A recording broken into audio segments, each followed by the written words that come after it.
on the management of emerging infectious diseases, to everyone for the smooth and sustained implementation of the national government's response to COVID-19. Through the Joint Task Force COVID Shield, PNP's operational efforts, after all, have helped greatly to sustain the early gains of the enhanced community quarantine in Luzon and similarly in other parts of the country. On a national scale, we rounded up more than 100,000 ECQ violators, mostly in Luzon, who were either warned, fined, and charged in court. Add to that our 680 unscrupulous traders arrested for price control and fair trade violations, and some 8,000 apprehended PUVs that violated the prohibition on mass transport. When this crisis is over, they will endure further the agony of judicial process later, but only because we cannot afford to add to the congestion of our jail facilities at this time.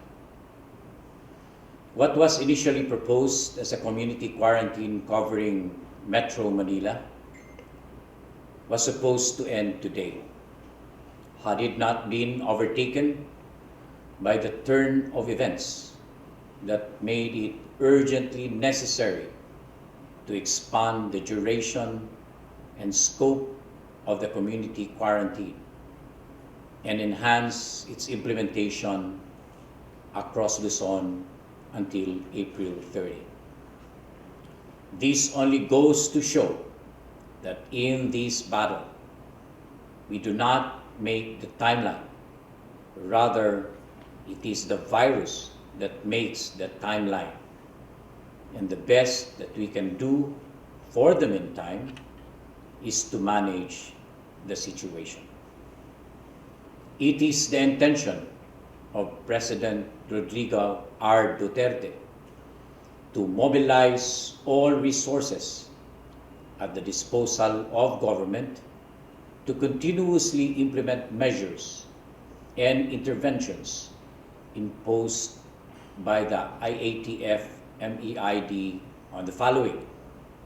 Number one, strict imposition of rules on authorized persons outside residence with the end view for everybody to stay home. Number two, mandatory wearing of face masks and observance of physical distancing.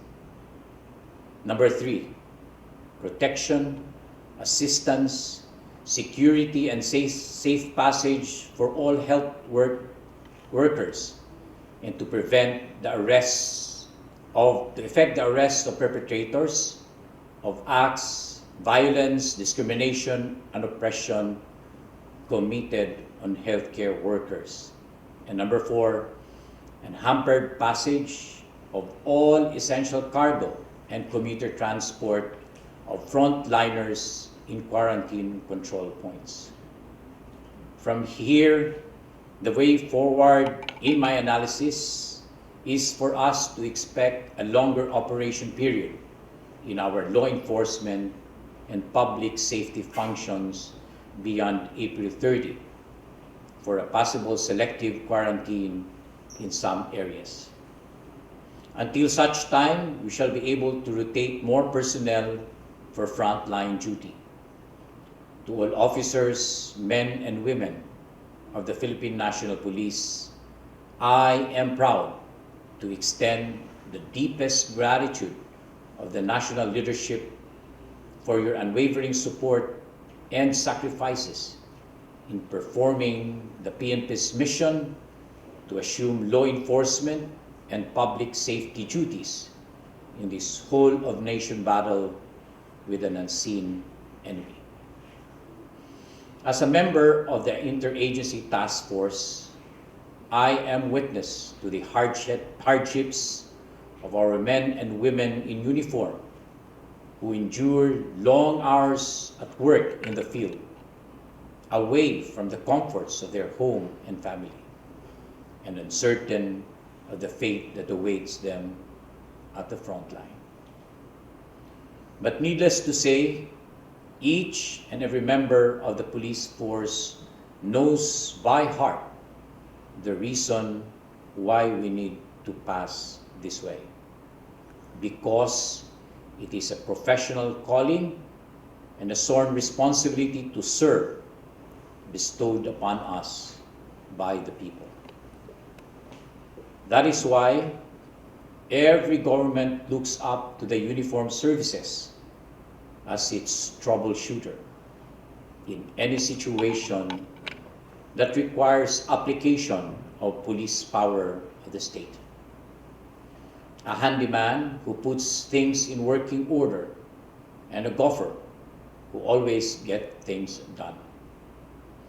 And so with these multitask roles, governments are deemed to provide as much as it demands from the men in uniform. This is where the dynamics of command management come into play, with complementing administrative support to operational activities. In our case, the Commander-in-Chief, no less, sees it as an act of providence that the uniformed services were given a morale-boosting pay hike years ahead, even before we were sent to battle, and with a sustaining package of cash and non-cash benefits to boot.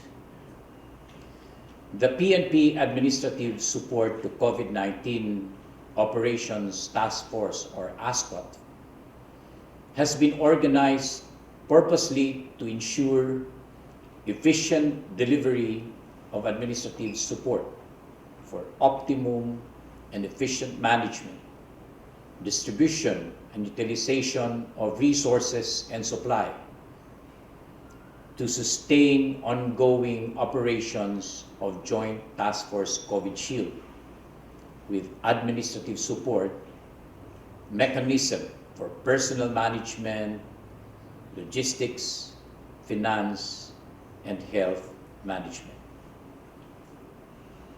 Because the PNP puts premium to the morale and welfare of all personnel, we do not want to send them to battle without adequate protection against infection by providing personal protective equipment and assurance of supportive health care.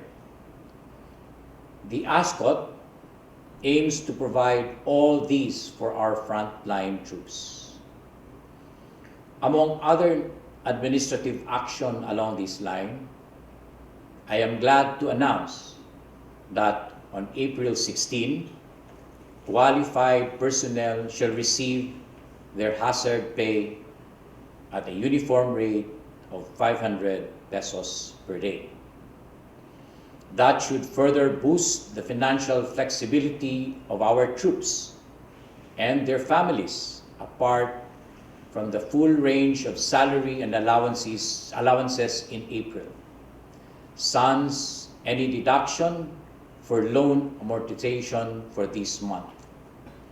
Another 5,000 pesos windfall is also due for all PSMBFI members as financial assistance to see them through this crisis. We feel really blessed to be rewarded with all these benefits. We can only be too grateful to give back by way of our dedicated service and expression of compassion in reaching out to the poorest of the poor, who are hardest hit by the socio-economic impact of this crisis. A fundraiser challenge I post is now snowballing amongst the 205,000 strong National Police Organization. that aims to generate some 200 million from our own pockets to augment government funds for social amelioration programs for Filipinos in the marginalized sector. We can afford to do this now that we have already secured the means for our own personnel. Team PNP Bayanihan Fund Challenge aims to raise over 200 million from individual voluntary contribution of PNP personnel in response to President Rodrigo R. Duterte's candid admission of government's extreme difficulty in providing the basic needs of the poorest of the poor in a prolonged crisis. The latest update I got from the fund administration is that 34 million pesos in cash and pledges have been pledged and collected as of this morning from star rank and top echelon officers and their staff whose number only comprise 20% of the total PNP strength. I must emphasize that the Bayanihan Fund Challenge is strictly voluntary, with no standard amount of contributions specified. The project does not authorize automatic salary deduction or the use of funds sourced from PNP appropriations.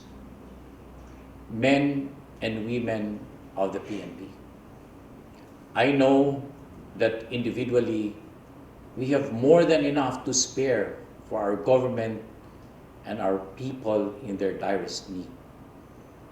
I believe this is not too much for our country that can be asked of us, to which we are willing to give.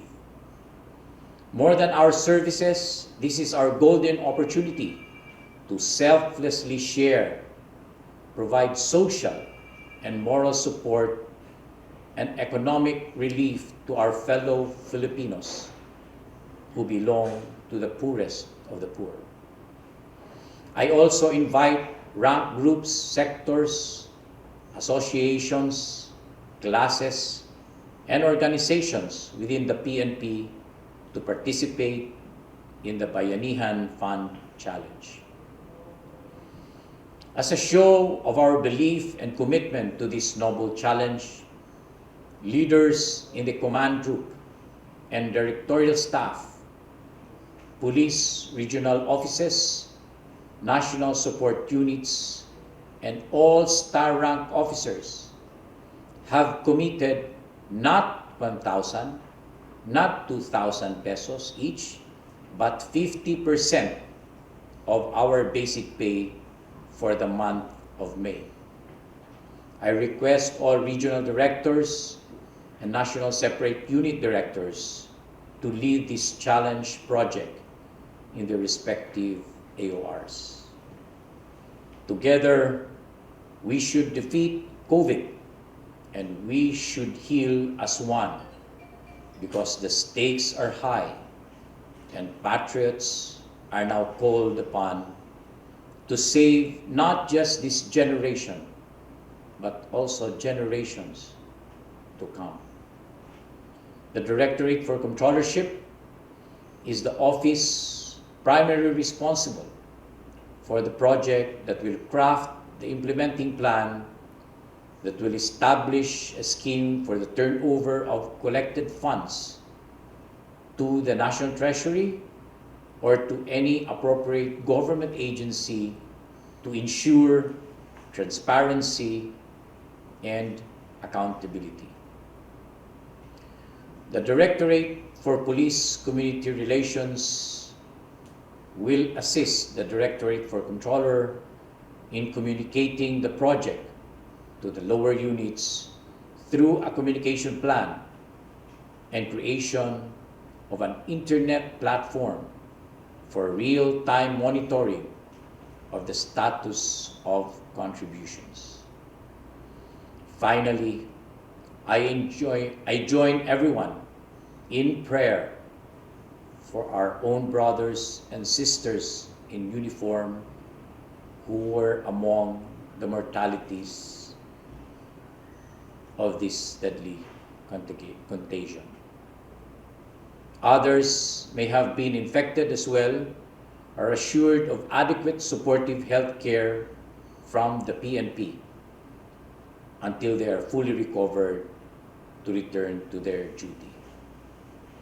Sa mga pamilya ng Philippine National Police, salamat sa inyong pag-intindi sa aming trabaho. Kabalo ko nga lisod kaayo ang atong kabutang karon, pero daghan kaayong salamat sa mga asawa, mga bana, ug mga anak sa inyong suporta ug sa inyong pagsabot sa trabaho sa inyong amahan ug inahan. I know that this pandemic is probably the single biggest crisis that has come in our lifetime. But I know too that with our unity as a people who trust and believe in the mercy of God, we shall overcome. Mabuhay ang Team PNP, mabuhay ang Pilipinas.